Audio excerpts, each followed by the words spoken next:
All right, hello everyone. I'm glad to be here. If you are in the stream, feel free to say hi. If you have any questions, feel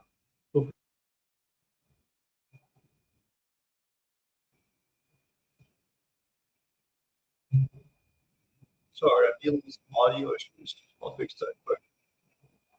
All right, so I think we're good now. No echoes. That's nice. I know Gabriel's in the chat, so hi. If there's anybody else, feel free to say hi. My name is Sean. If you don't know me, we're currently broadcasting across LinkedIn, Twitter, YouTube, I think Facebook. So feel free to say hi. If you are interested in talking more about China, you can follow me. We can always chat another time if you're busy today. But today, we're going to be talking about the TikTok ban a little bit, as well as what we're hearing about almost 700,000 to 1 million former TikTok users have been moving to China's RedNote because of the upcoming ban, because maybe they're looking for another place to build their networks. And it's a very interesting uh, phenomenon, simply because it's not an English language app, and it's also somewhat humorous because we see the U.S. banning TikTok for so-called security concerns, and then we have a number of TikTok users so enamored with the TikTok app, what's meant for their either their fame or maybe their communities, their friend base, that they've immediately gone and tried to go to another Chinese-owned app, one that's not even having an international version, and then trying to use that. And so it's very interesting for a number of reasons, and we'll get into that during this live stream. How long I talk, it might be half an hour, it might be an hour, it might be 2 hours.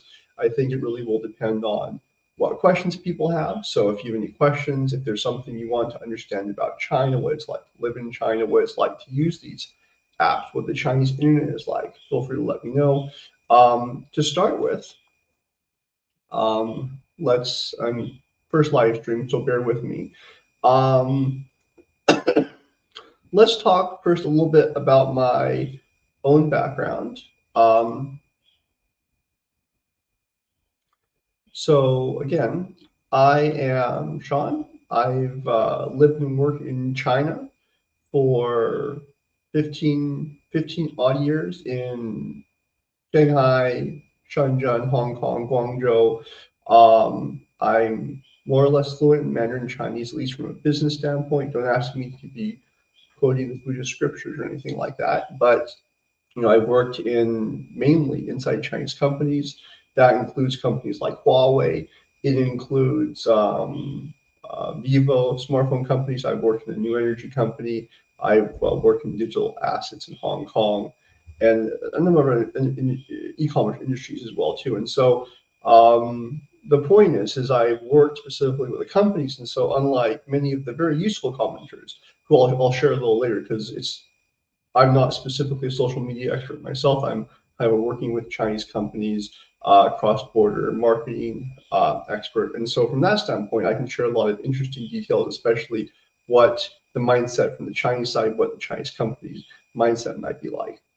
Done a lot of marketing and PR, and so that relates to the geopolitical situation because I've helped a lot of Chinese companies with risk planning, with crisis management, whether it comes down to, how do we deal with anti-Chinese sentiment during a sporting match, whether it is, we've had a big product issue, how do we make sure we do right by the media, by our users.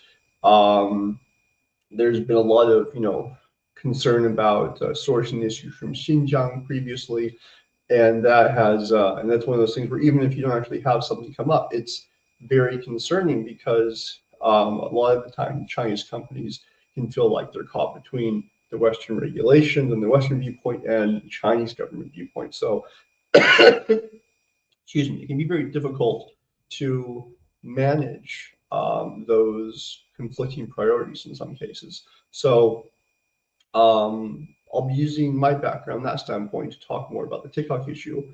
But to start with,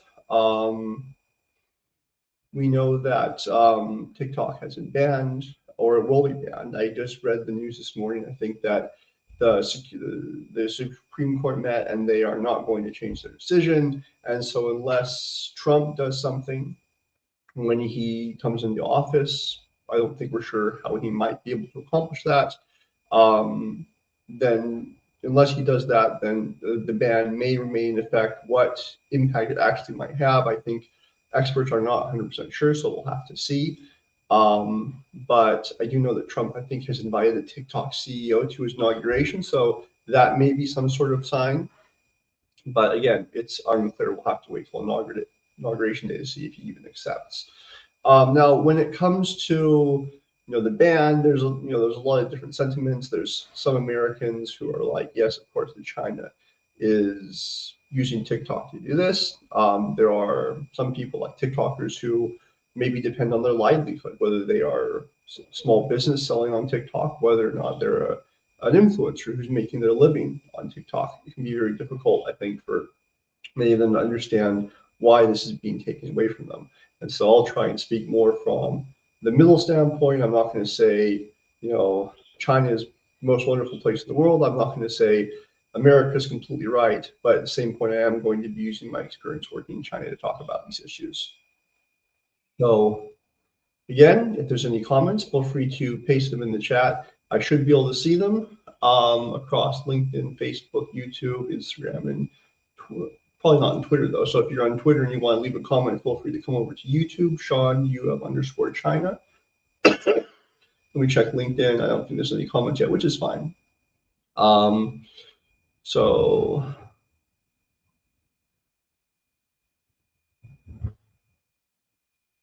all right, so TikTok ban, we're not really quite sure what is happening, but I will say one interesting point from my standpoint, and I think this is a point that many Chinese people actually think about, is that they see many Chinese companies being successful, and when they reach that point of being successful, they will then maybe get into trouble due to national security concerns. I'm not saying there are no legitimate national security concerns, but from having worked in China, it is hard to say that there is only national security concerns.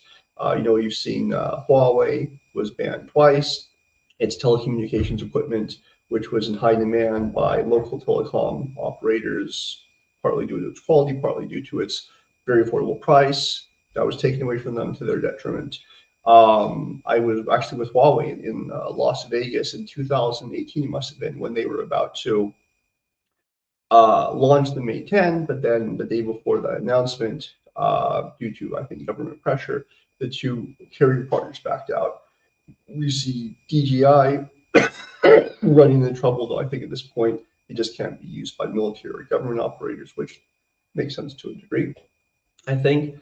And then what else was there? Of course, we have TikTok, a very successful social app owned by a Chinese company, has been banned. It's been banned in India as well too. It may be banned in other countries for all we know.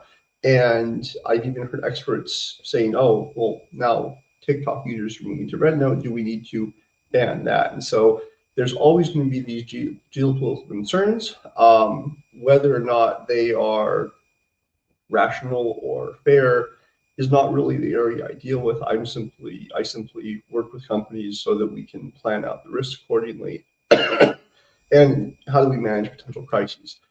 So, for example, we'll get into what RedNote is and what RedNote does in a little bit, but I will say that there's been a lot of talk about how the RedNote team is probably right in the middle of risk planning, crisis management, because there's this huge influx of foreign users, which they've never had to really think about before. There are plenty of foreign users on there, but in terms of people that are not used to China dollar coming into RedNote, and this could cause them a lot of issues, especially if the government decides to step up regulation and make requirements to say you need to either get rid of all these users or you need to ensure that their content doesn't violate Chinese law. And in either case, it doesn't affect the new users from TikTok. It will mainly make things more difficult for Xiaohongshu, RedNote, which is called in English. But like I said, there's a lot of interesting issues we can discuss. We'll get back in the RedNote later. Actually, we'll do it right now. So as of right now, last I've heard, at least 700,000 former TikTokers had now flooded into RedNote. It's not in English, but they are they are finding ways to use it. They're using translation software. Maybe they're learning a few things, how to say a few things in Chinese. And let me show you a few video clips that I found. And I'll even show you one of how the Chinese people are reacting as well too. So, and again, if you have any comments, drop them in the feed. I think a live stream is much more fun if we can have a conversation. And don't feel like there's any topics that are off limits. Obviously, be respectful. Let me drop this banner down. My philosophy is that when I talk about China, whether it's from a business point of view, working with Chinese companies or U.S.-China relations or Chinese relations with the rest of the world, I don't ask that people have to like China. That's not the goal. The goal is to understand China because China is going to be such a big part of the world, and there's many fears, there's many misconceptions, and we see that China is many Chinese students and business people have gone to the U.S. to study. The government officials have gone to the U.S. or other Western universities to study, but I don't really see the same inflow coming from the other side. And so we see Chinese companies, they are in high-tech manufacturing, they're doing high-tech innovations, AI, telecom, everything. And they're continuing to learn about the rest of the world, at least from a company standpoint and the government standpoint. But I personally, as an American living in China for 15 years, I don't really feel that we're making the same effort to learn about them. And from a political standpoint, from a business standpoint, there is a big risk that if we aren't learning how this economic competitor, if you could probably go further, some people might think they're an enemy, I don't. But at the very least, they're an economic competitor. If we cannot rise to the same level of understanding, then we're at a severe disadvantage. So I definitely think people have to learn about China, learn about the real China, even if they do not like China, if they do not want to like China. That's fine, but understand China, I think, is the key thing. So in terms of RedNote, let's take a look at some videos I found on Xiaohongshu on RedNote by some American, or I would say some foreign users, and one Chinese user, which I think is pretty cool. So again, if there's any audio issues, video issues, let me know and I can see if I can adjust things. First live stream, bear with me. But I see we have like 38, 40 people. That's great. Any questions about China, about the topic, just feel free to let me know and I can address them as we move forward. So Gabriel, I do see Gabriel's in the chat. If you have any questions, feel free to let me know. So let's go to the first me ask I found. So this is someone who has had way more coffee than I've had this morning, and I've had a lot. This is from the Chinese McDonald's. All right. Let me make sure my mic is okay. All right, fine. So take a look at this one. 大家好 I'm officially a TikTok refugee. Now, 我的中文不太好，但是 I can speak a little bit. 我需要更多中国朋友来联系。Kinda? Anyways, I am super excited to be here. I want to make so many Chinese friends. 我没出过中国，但是 I really want to go. So, let me introduce myself. 我的名字是 Christian. 我从洛杉矶来。I love, love, love iced coffee. Love. And I'm super excited to bring y'all into my life. So, hi.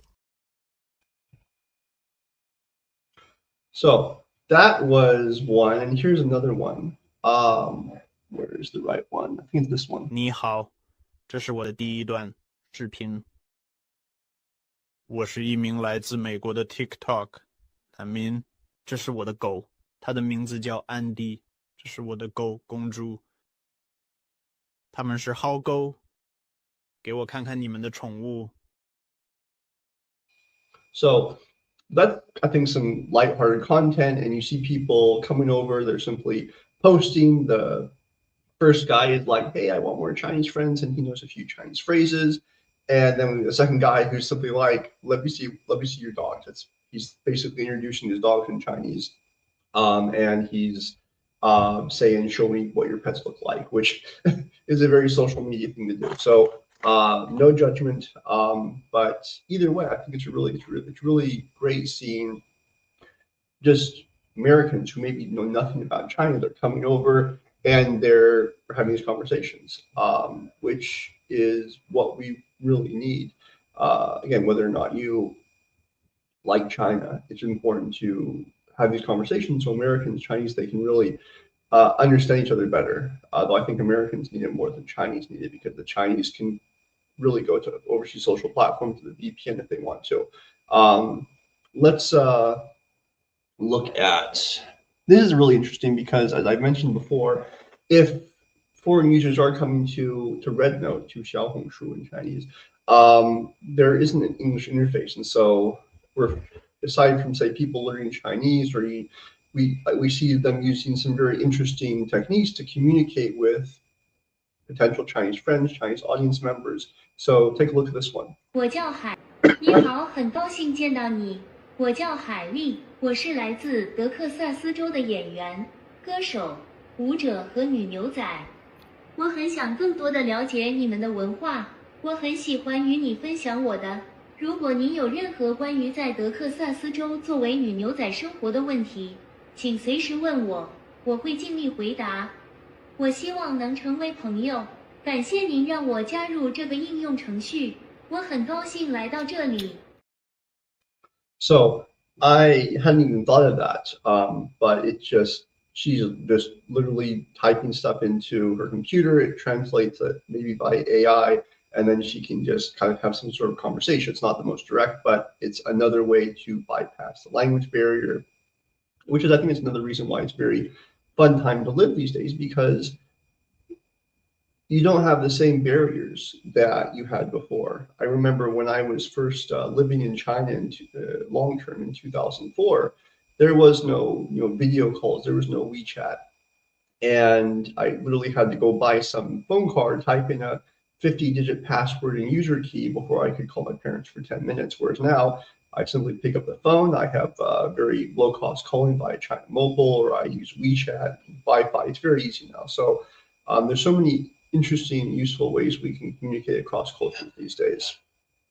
That being said, it's also interesting to think about how not only are these foreign users coming over to RedNote, there's also Chinese people that are paying attention to this. For the most part, they are very welcoming. I have seen some people, probably I think it's more academics, they've been saying, oh, well, there's a danger with these foreign users coming over because it could upset the social stability. And again, that's a big difference between China and the Western world. In the West, people talk about freedom, being able to say what you want, no one can stop you, there's no censorship, unless you're on certain social platforms. I think there's always a certain degree of censorship if you're on social platforms, if you're working somewhere, but freedom of speech for the most part. Whereas in China, social stability is very highly viewed. They don't want to have lots of riots. They don't want to have lots of inflammatory conversations. And that's one of the ways we do see Chinese censorship in China, or I would say internet censorship in China, is that certain topics are off limits, or certain search words are banned, et cetera, et cetera. But Chinese are fairly welcoming, despite the American government attitude towards China. I've never really felt like I've been targeted by Chinese people because I'm an American. And so, at least from the Chinese standpoint, they can make the differentiation between this is what the American government is doing, and this is an American citizen who's come here and he's not the same, which is different from what I've seen from America's treatment toward Asians. But in any case, many Chinese have also been viewing the influx of new Western users, whether they're from TikTok or other platforms, as a way to make money, which is a very practical point of view. So one way that my Chinese partner was telling me about was that many Chinese users on RedNote were asking or sending download links to another Chinese app called Pinduoduo. I mentioned that in a recent short on YouTube, so you can take a look at that if you want. But the crux of the matter is that Pinduoduo is a very low cost, kind of direct from the factory type of e-commerce shopping app. For example, see, I have this kind of Chinese New Year style phone case, and I bought this on Pinduoduo the other day, along with a lot of Chinese New Year decorations. But this phone case was, I think it was it 6 RMB or so. In any case, it was maybe $1 US, so fairly cheap. Whereas if I bought it on Taobao, it might have been 20 RMB or 30. So it could have been 2, 3, 4 times the price simply by being on a different platform. The point is, Pinduoduo has a feature where, how would I put this? Where I guess if you get people to download it, say you send it to your Chinese friends, then you get a chance to get a hongbao. Hongbao is like a red envelope. It's, do I even have one over here? That I can show you guys. Where are the hongbaos? Oh, here's one. So for example, a hongbao, it is a little envelope, and during certain times of year, you will put money in it. So for example, if someone gets married, there will be money exchanged. If someone has a birthday, for example, my Chinese partner, we went to see one of her uncles' birthday a few weeks ago, and so we gave him a hongbao, a red envelope filled with, I think it was a few hundred RMB. So they're very common, but digital red envelopes, they happen on WeChat, and it's a way to kind of, if you want to welcome someone or give someone an apology or whatnot. There's many reasons why you might give a digital hongbao. But on Pinduoduo, if you have someone download it, I've done this before, not as much as Chinese people will, but what will happen is you get a chance to win a digital hongbao and maybe get some money. So I've heard that a lot of Chinese people have been sending these new TikTok refugees, or the people coming from TikTok, whatever you want to call it. They have been sending them these links so they can try and earn some money from all these somewhat naive to the ways of the Chinese digital e-commerce landscape. To get them to download it, they can make some money. But there's another video I want to show you guys. Again, if there's any new people to the stream, feel free to ask any questions in the comments. I think you can ask comments on LinkedIn, YouTube. I'm not sure about Instagram. Facebook should be fine if you're on Facebook. So if not, it's fine. You can always send me a message later. I'll post a video later. You can comment on that. But again, all questions are welcome. If you're interested in kind of asking some burning questions about China or things you just don't understand. So let's take a look at this next video. I muted the audio because she's talking rather loud, but it should be, hold on. Is it even on? Hold on. It may not have uploaded actually. So I might come back to that if I can upload it again. So let's actually move on to talk about what Xiaohongshu is actually like. Some people have been saying, oh, wow, it's the Chinese TikTok. No, it's not the Chinese TikTok. The Chinese TikTok is Douyin. And so ByteDance, which is the owner of both of these companies, is that TikTok and ByteDance probably share a similar algorithm, but Douyin is made for the Chinese market. And they actually have a lot more rules than TikTok might have, whether it be, adult controls for how long their children can watch, or how long people under a certain age can watch, which is interesting because there's been a lot of conversation previously about TikTok not kind of, or be really stealing people's attention. But the U.S., as far as I understand, it hasn't really placed that many controls on social media, which is opposed to China, which is, especially for, say, young people, they've placed more controls about how long they can use it. Again, social stability or the social good, whatever you want to call it. But Douyin is all Chinese. I don't think there's an English version. Here, it's a iPhone. Let me check quick. Is there an English version? I don't think so.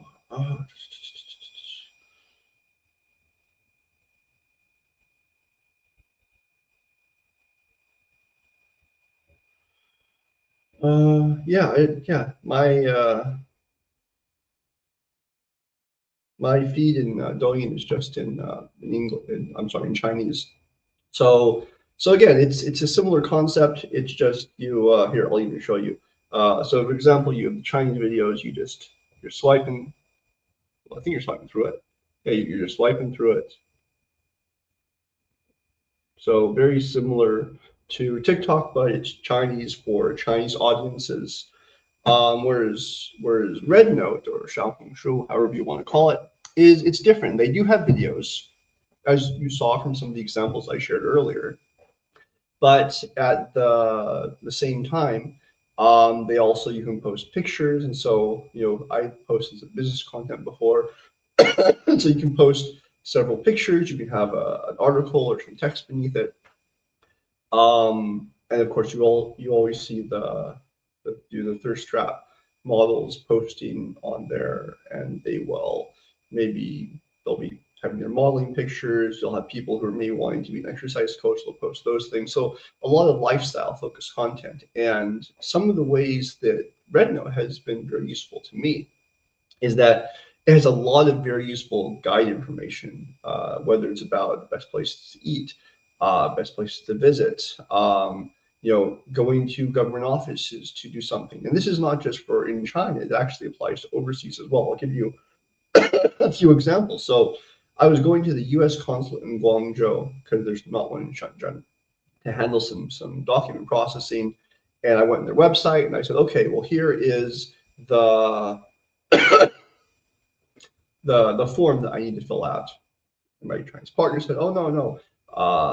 RedNote says you actually need to get this form or you need to do this. And I said, oh, no, the consulate says this. Of course the consulate's right.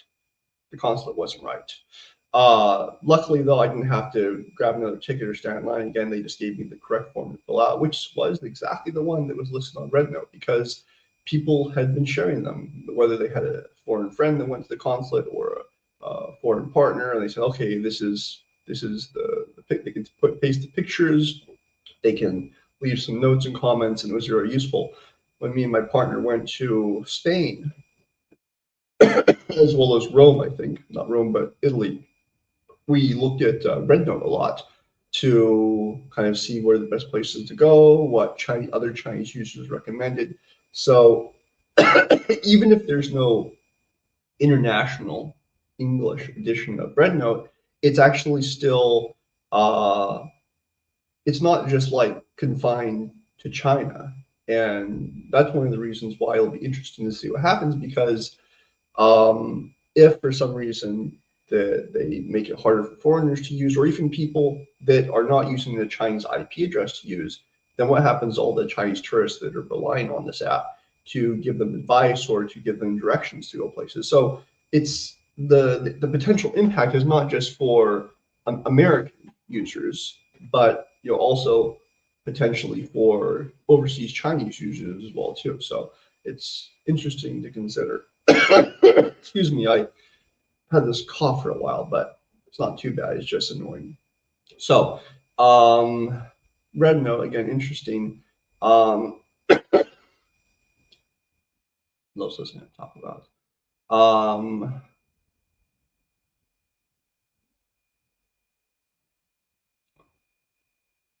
All right.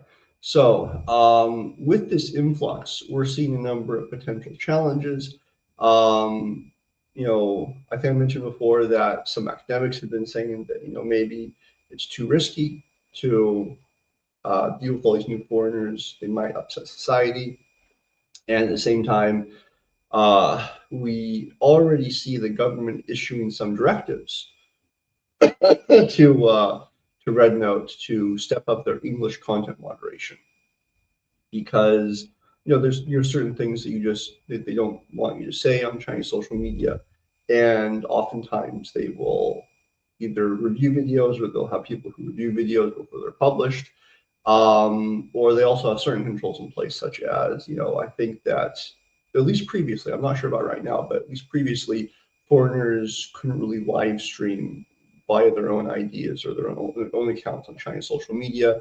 You can certainly post videos. I posted videos to WeChat, to RedNote, to Douyin. Again, the direct Chinese language version counterpart of TikTok. And so that's not really an issue. Though again, I post in Chinese, but I see plenty of people posting in English too. But again, at the very least, there's going to be more content moderation. I've heard people say there might be a two-tiered system, but at the very least, we already see the government giving some notices that Xiaohongshu, RedNote has to start taking extra steps.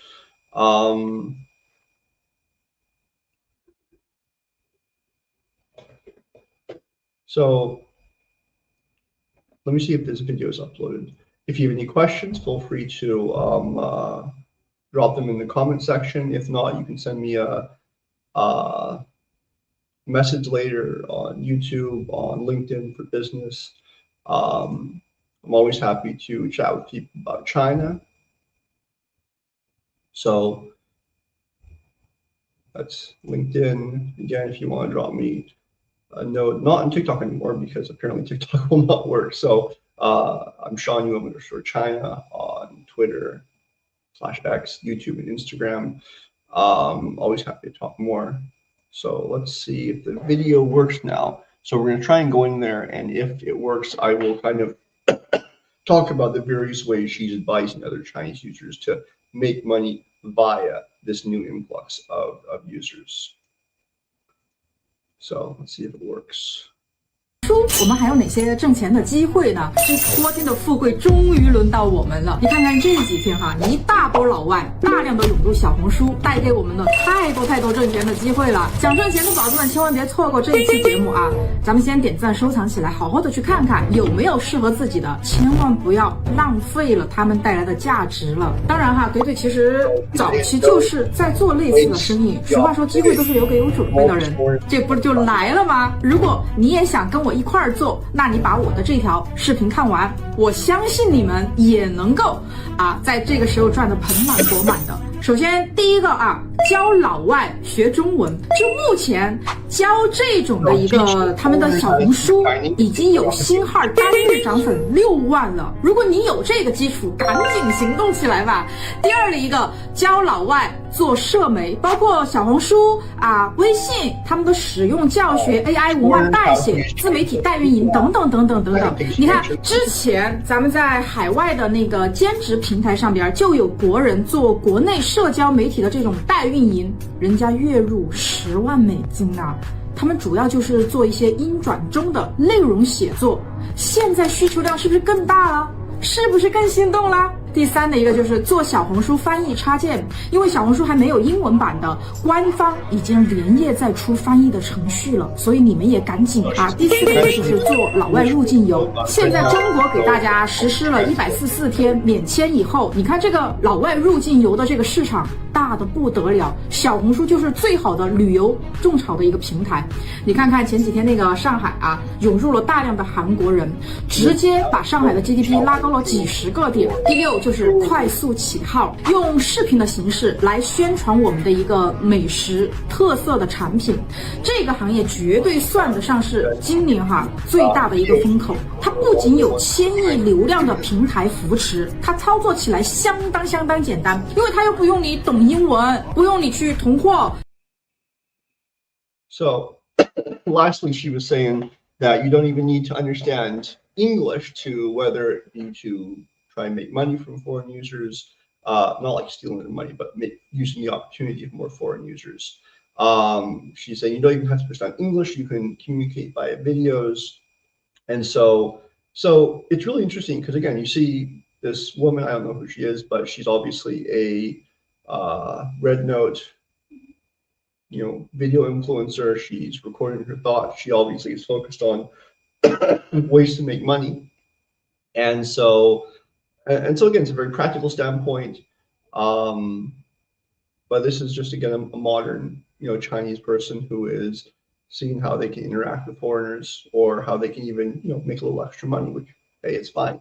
Chinese are generally speaking very practical, and I think that has to do with the fact that they come a long way. The country has developed a huge amount in the last 20, 30 years, and it was different. My partner, maybe they didn't really have enough to eat, or their family didn't have enough to eat when they were growing up. And so a lot of Chinese people are definitely going to be focused on making money because, you don't want to take things for granted. Whereas some of us who've grown up, overseas, we may have come from a good family. We've never been hungry, never had to worry about money, but some people may have. So Chinese, from that standpoint, in my experience, are always very practical. Again, it's not greedy, it's not tricking people, but again, very practical when it comes to money or making money. So again, might be glossing over some points, but if you have any questions, feel free to drop them in the chat. Or again, feel free to follow me on different social media platforms and send me your thoughts later. I comment and talk a lot on LinkedIn, on X as well. But again, Facebook, Instagram, it's all fine. So let's talk about the good parts of these new users coming, these foreign users, American users coming,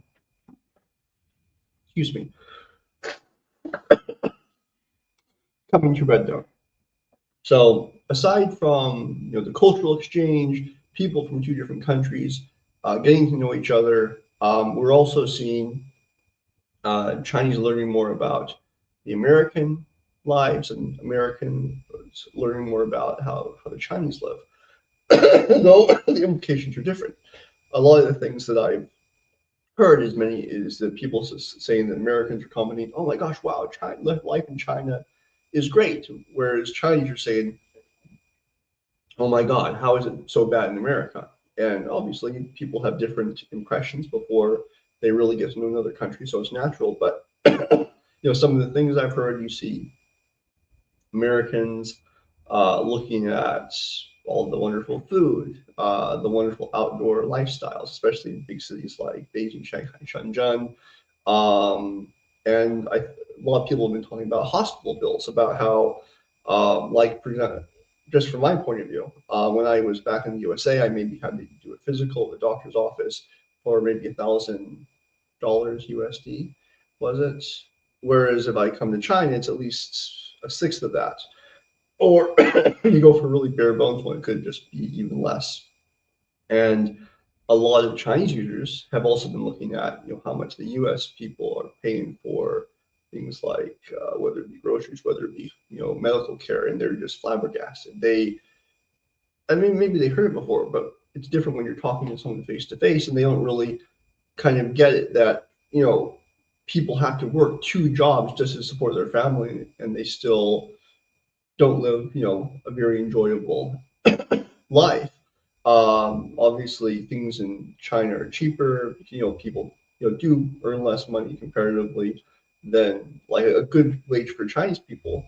They might be 30,000 USD a year.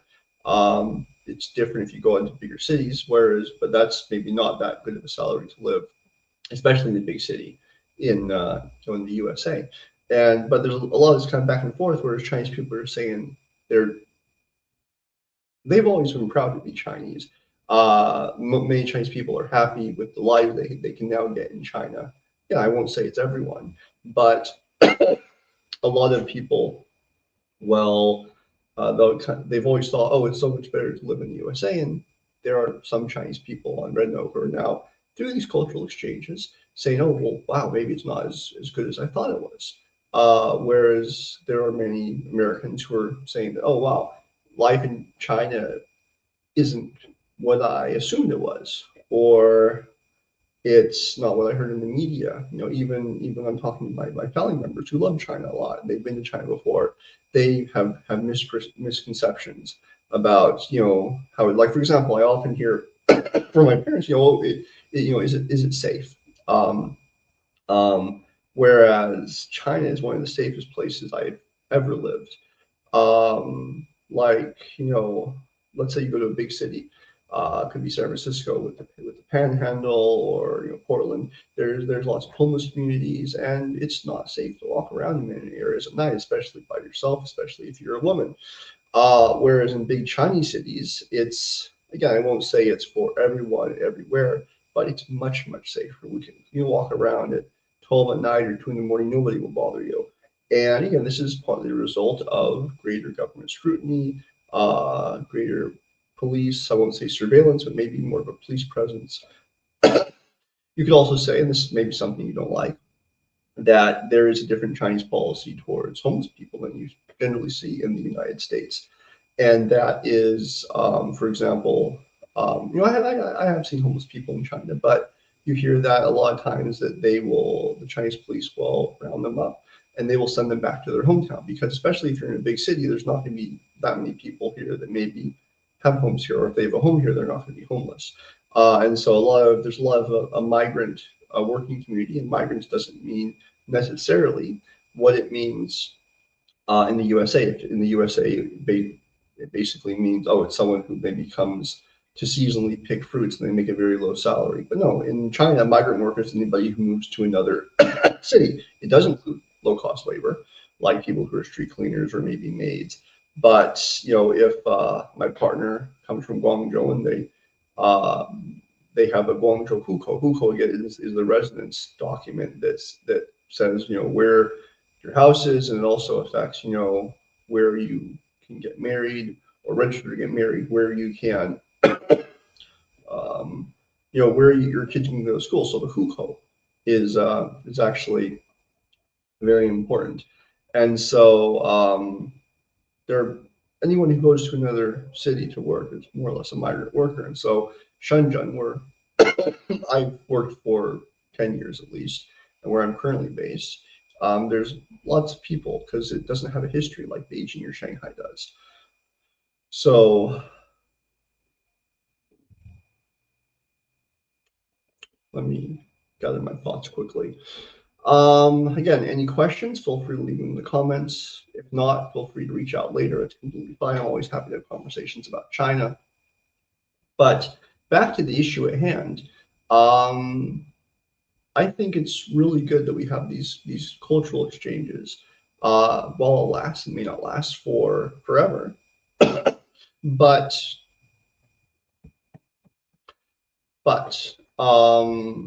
we definitely need Americans to know what life in China is really like. Obviously, the good and the bad, but the bad is assumed. The good is assumed to not exist. And so the more people can get a glimpse of what real Chinese people are like, what real life in China is like, won't necessarily cool things down from the government point of view, but it will definitely help, I think. So those are some of the good potential things that could happen from all these new foreign users coming to RedNote while it lasts. The bad things is it certainly could inflame tensions. One of the things I've talked about before is that while we do see lots of RedNote users coming and saying, oh, they're really glad to make Chinese friends, but there's also people who are not pro-China.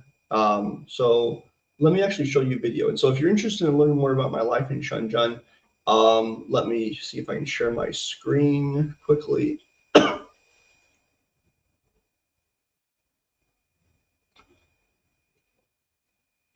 So Is it difficult to start? This is an interview I did with. Can I say bad words on? An interview I did with a YouTuber named Max Chernov, who he talks to various expats about their lives. And so you can actually go to @Max Chernov on YouTube if you want to watch the full thing. This is a short I will play for you. It's more like it's like a 15, 20 minute video in total. But the point is that a lot of mistakes I've seen from foreigners is coming to China. And this can include social apps, it can include tourism, it can include working in China. And they come with a sense of entitlement, and they think they're better than the Chinese, or they have the right to be treated better than the average Chinese. And that's certainly not going to sit well with the Chinese, who have a history of foreigners in the 1800s coming in to China, trying to take over, cutting up the country between foreign interests. So that's never going to fly. And Chinese are not going to be nearly as polite about bad treatment as other countries, maybe Japanese might be. So take a look at this. And I think the key thing is if you want to come to China on RedNote, you want to visit, is don't be a jerk about it. On your channel? Sure. Don't be an asshole is the key thing. One of the things that really ticks off the locals the most, let me preface that by saying, you know how we've had a lot of issues with hate and violence against Asians, Asian Americans, Chinese Americans in the USA. Whereas people say, oh, I don't like this country, therefore I'm going to take my anger out on people who I even think are from that country. That doesn't happen here. I mean, people maybe are unhappy with the anti-China policies of the USA, but I've never really seen them take them out on Americans. I've never been targeted because I'm an American.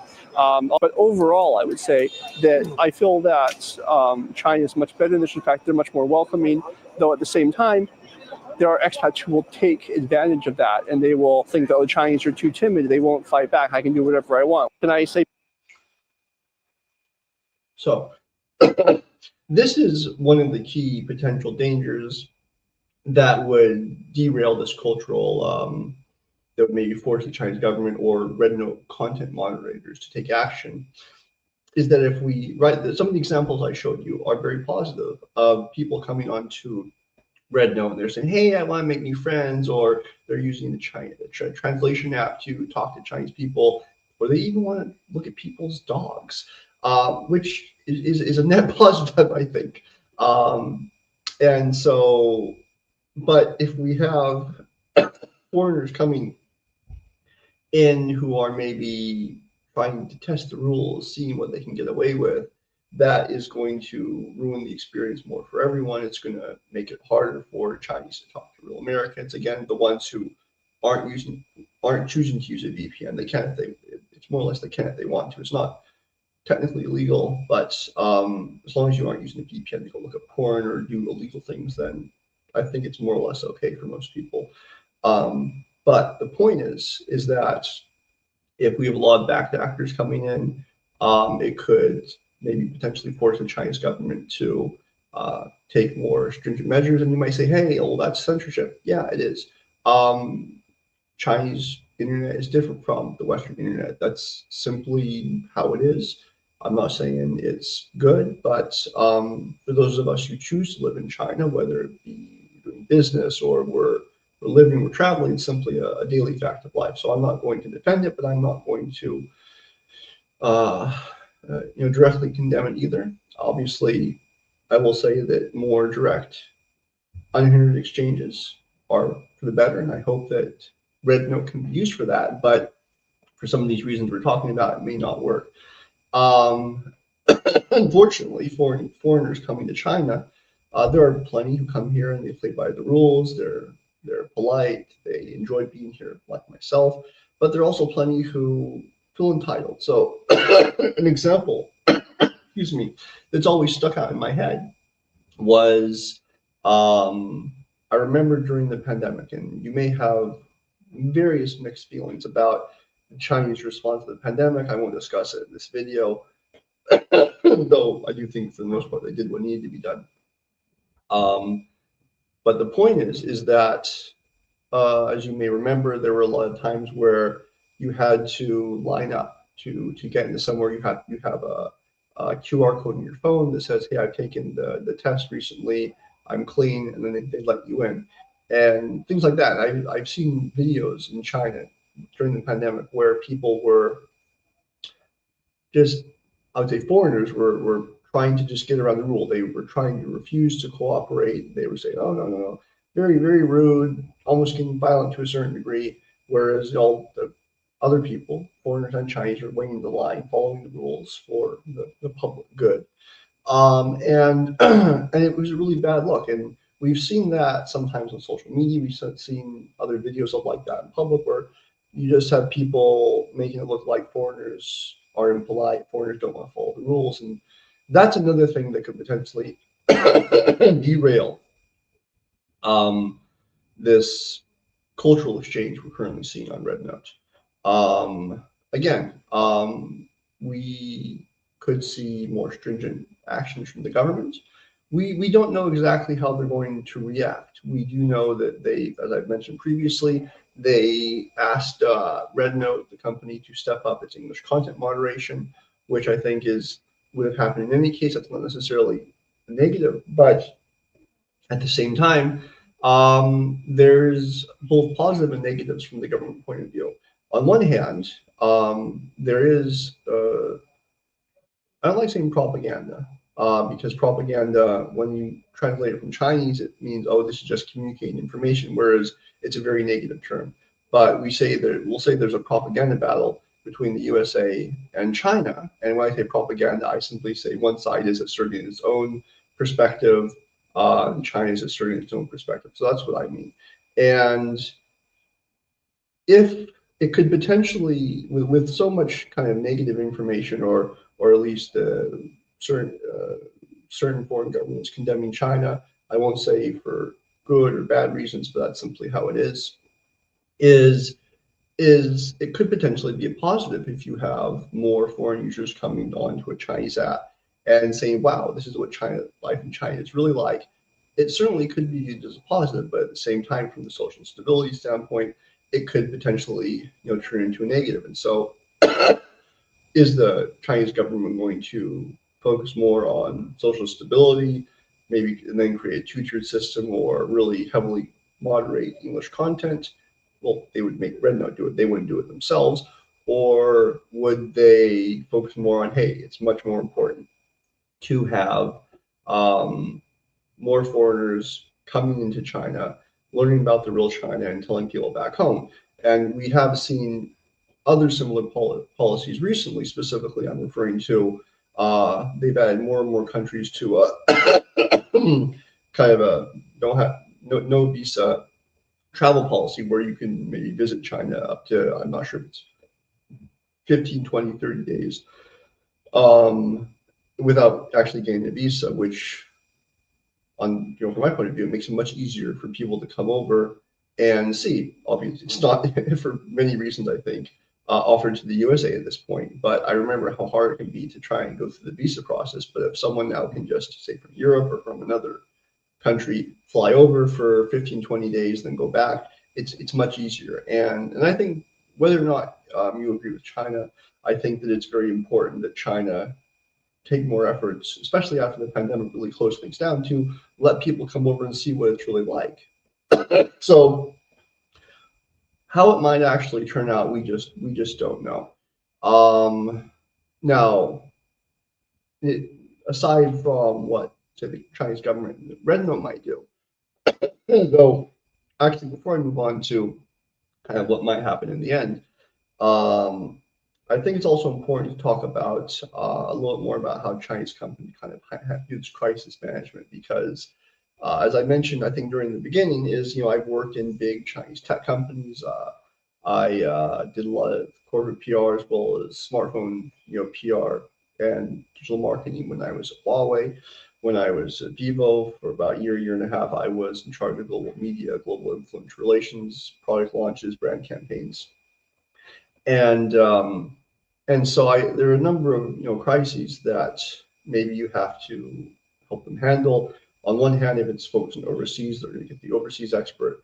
But crisis management can also be very difficult from inside Chinese company. Chinese companies management is generally more more low key. Nobody wants to be the nail that stands up and get hammered down, especially when it comes to potential sensitive topics that the Chinese government might take exception to.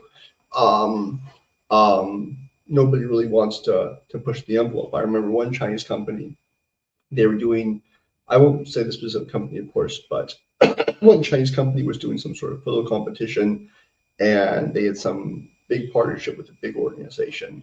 And then, right as the 2 year collaboration was kicking off, someone, not even connected to the partnership, they posted some photo thing about Tiananmen Square, which is, again, a very sensitive topic. And the company immediately just suspended the partnership. I don't know if they got their money back. I'm not sure what happened, but that's how concerned they are about kind of dealing with some of these sensitive issues. And of course, it's not simply these sensitive geopolitical issues or issues related to China's sense of pride or self, however you want to call it. But it could be products. It could be products having issues, defects. It could be kind of market entry issues.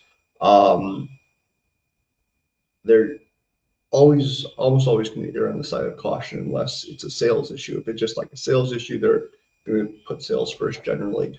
But that's been my experience, and there's a lot of interesting things I've seen from kind of working with Chinese companies as they are not just selling, marketing, but also kind of handling these risky geopolitical issues. I see we have almost 50 people in the stream now, so it's great to see everybody. If you're just joining now, thanks for coming. Thanks for listening. If you have any comments, feel free to paste them in the comment section, or you can connect with me on SeanYuan_China on YouTube, Instagram, Twitter. I do a lot of talking on Twitter, but I'm also on LinkedIn, and it just here. Let me show it to you. Where is it? Is my name here? Hold on a sec.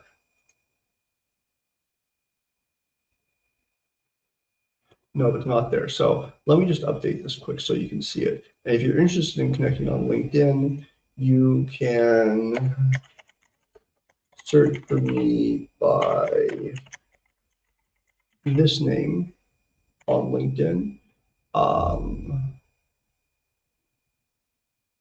There you go, top of the screen, Sean Upton McLaughlin. You can search for that on LinkedIn, and if I'm happy to connect, chat more, or feel free to just comment. It's always good to have a conversation about China, what's happening in China, how China and the US are going to continue working together moving forward, or not. As we've seen a lot of issues relating to tech innovation, AI, etc.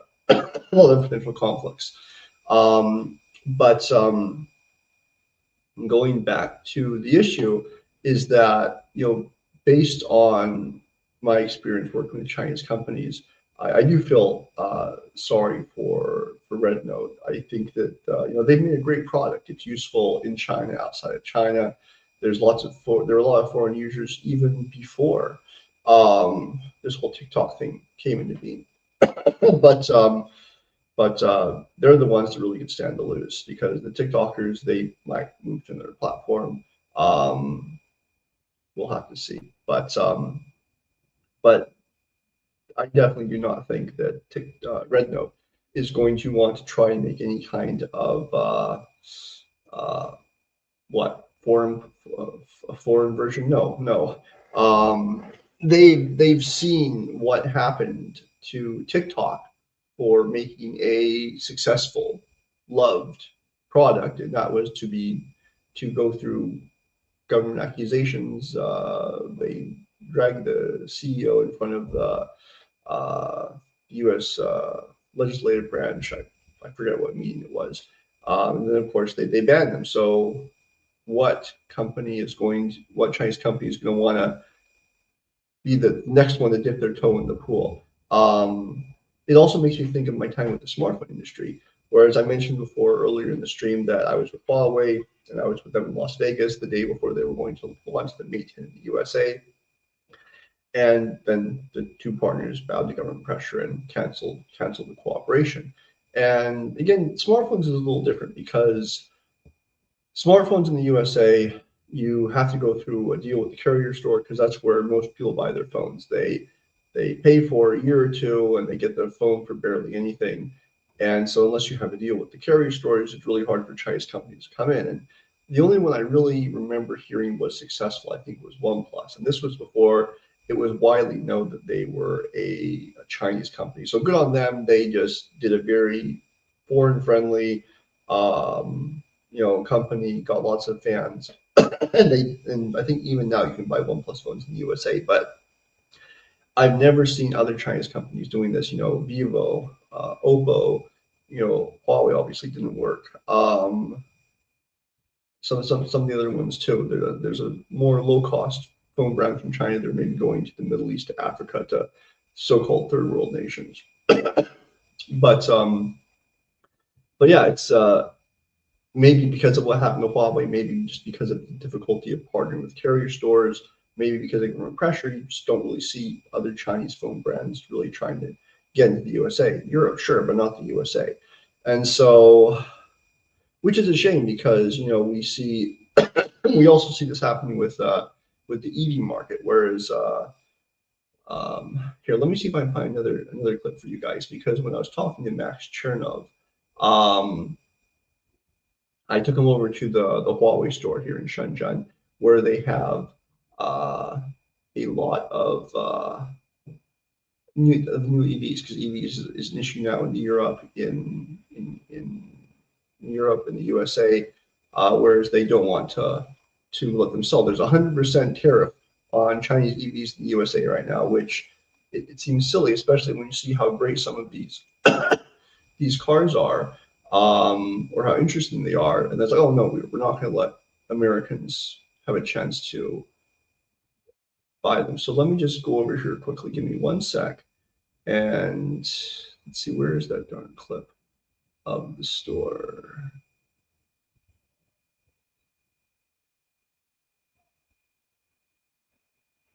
So just give me one sec. I think it'd be interesting for you guys to see if you haven't seen Chinese EVs before.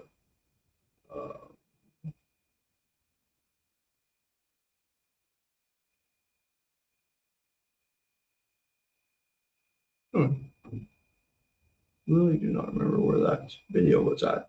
Well, in any case, you can check out the Max Chernow video if you want to see more. Yeah, I just don't see it for some reason. But the point is that the design that many Chinese EVs have is very interesting. It's very sleek, very new, and they cost less than any U.S. ones would. But again, whether to protect the domestic industry, um, they just 100% tariff. I'm not sure if it's the same in Europe, but which is a shame because it's hurting the domestic consumers who are losing out on the chance to get a high quality, cheaper, maybe potentially more innovative products than they can get from local producers in the domestic market. But again, that's another reason why I think, just this generally speaking, if the US or foreign governments say, okay, well, we don't want these companies or products coming in, we're going to ban them or we're going to raise tariffs, it really kind of makes it harder for other companies to consider, well, maybe we just won't bring these EVs or these phones to the USA. They might bring them to other countries. But again, I'm speaking partly pragmatically, partly from my own POV. I've worked a long time in China, and so I can empathize with the point of view of Chinese companies.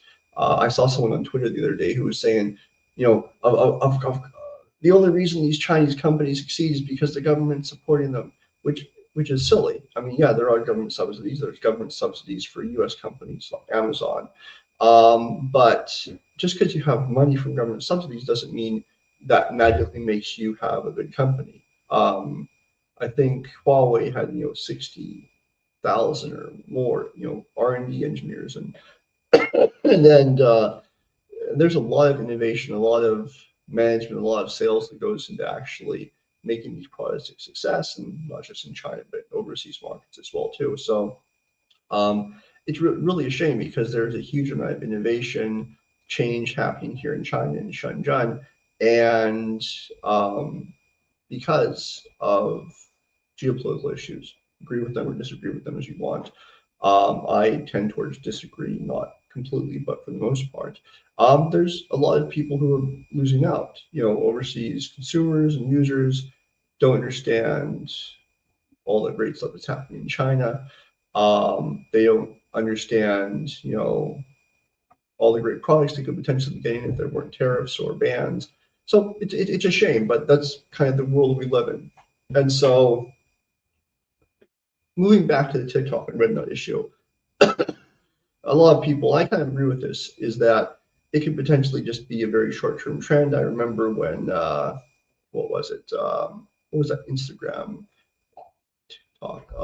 Threads. When Threads launched, there was a lot of hype, and then it kind of died down. Blue Sky, big hype. I feel it's died down a little bit.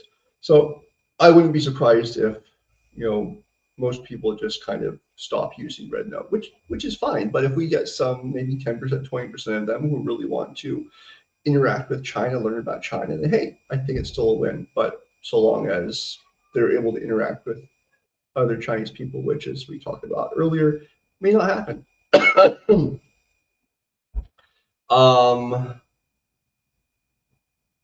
And whether or not the government or RedNote will take additional actions, it's just very, very hard to see. And for all we know, Trump might come into office and he might say, oh, well, TikTok gets to continue operating in the USA again. So we just don't know. But it's a very interesting situation. I'll be watching it closely.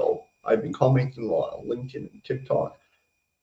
Not TikTok, of course, because it's not going to work tomorrow, on LinkedIn and Twitter/X, whichever you want to call it. And so it'll be interesting to see what happens. Some other thoughts that I have. If you have any questions, if you have any comments, feel free to let me know in the stream. I might be coming close to the end of this topic. Again, I haven't done a live stream before. This is my first one. So the 48, 50 of you who tuned in, I really appreciate you being here. I'm not going to end it just now, but just want to say I appreciate it. If you're interested in talking more about China, you can find me mainly on LinkedIn under, not that one, Sean Upton McLaughlin on LinkedIn. Or if you're on YouTube, Instagram, or Twitter/X, you can find me under SeanUM_China. I'm always happy to talk more. And of course, if you're interested in doing business in China, I'm always happy to talk on LinkedIn on that too. And remember, there's a lot of uncomfortable geopolitical issues that come up when we're talking about relations, interaction between China and the USA. Obviously, people in the West are more about the freedom of speech issue. In China, it's more about, let us develop, don't keep us down. We want to have a stable and prosperous society. And so remember that China is coming. China is going to continue to come. They couldn't keep Huawei down. They banned the phones, they banned the telecoms, and now Huawei is making electric vehicles that, from my standpoint, look a lot better and a lot more interesting than what I've seen in the USA. So I really believe that not TikTok, I don't think you can keep China down. I mean, AI chips is another big issue that's come up recently, whereas they're trying to get harder for China to buy them. But China might have another solution to this, and they're going to keep pushing for more kind of domestic sustainability, not having to rely as much on foreign providers. And so they're going to keep developing, and China's going to be a big part of the world. There may be Chinese people competing for your job in the USA, or especially if more Chinese companies end up moving there. And so you need to understand China. Even if you don't like China, even if you don't want to visit China, it's very important to understand the real China. That is my perspective. And so, and the cross-cultural communication is very important. That's a big factor of all the marketing and public relations work that I do, both coming into China as well as going out of China, is that you, excuse me, have to make sure that you understand the other side if you're going to sell effectively, if you're going to market effectively, if you're going to speak and communicate effectively.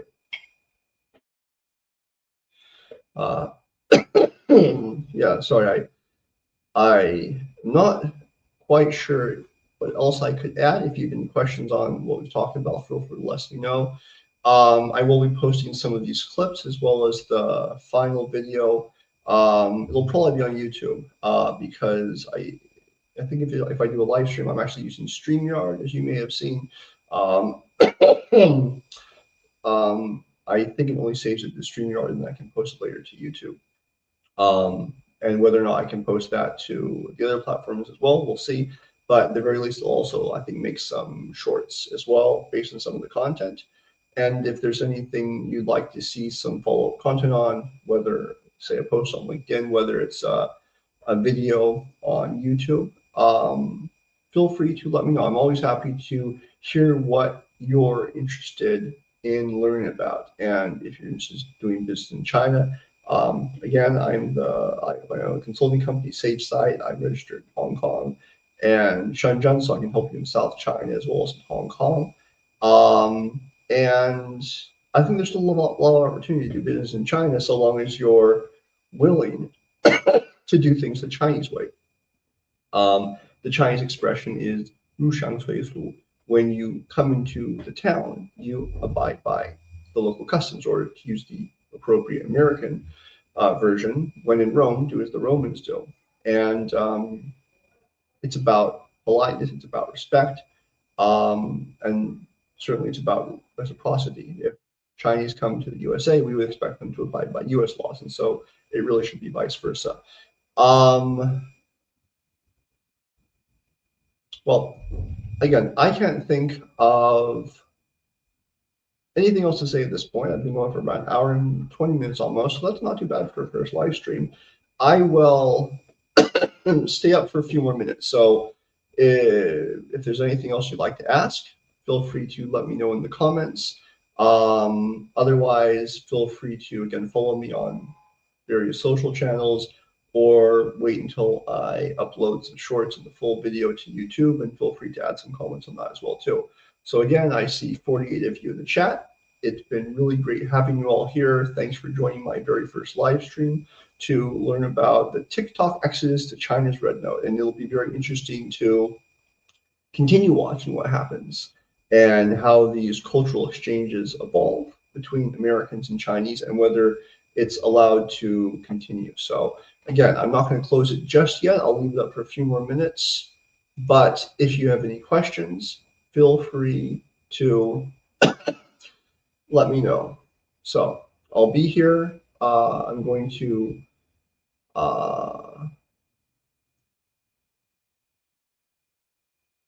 there. So I'll leave this up for now. If you have any comments or questions, feel free to leave in the chat. Otherwise, maybe 5 minutes, I think I will probably come to an end. But it's been great hearing from you. So that will be more or less the end of the live stream, unless I see a few more questions coming in.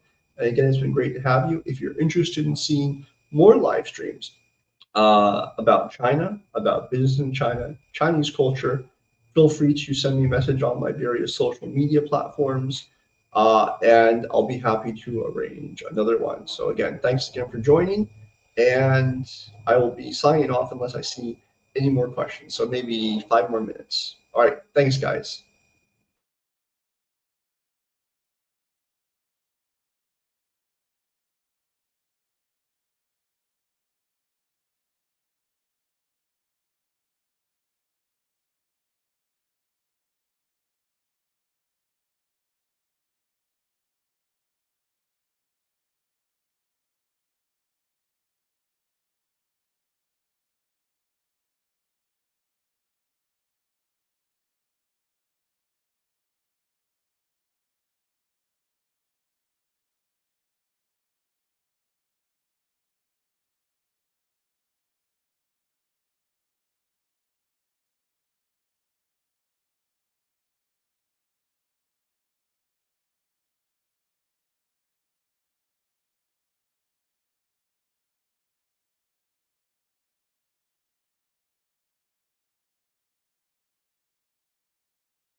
All right, guys, I see no more questions, so I will be signing off.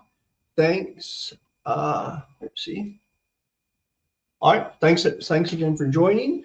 And here, let me just show you my socials in case you want to connect and speak more later. Where is it? This one.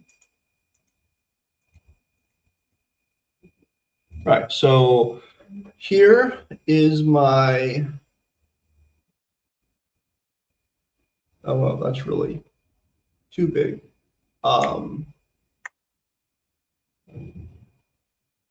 Let's see if that's better.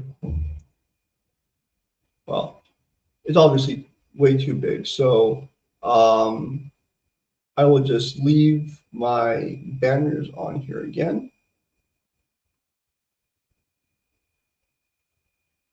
If you want to connect on YouTube, Instagram, Twitter, I'm SeanUM_China. If you'd like to connect on LinkedIn, it's Sean Upton McLaughlin. Or China Going Global, you can search for that too.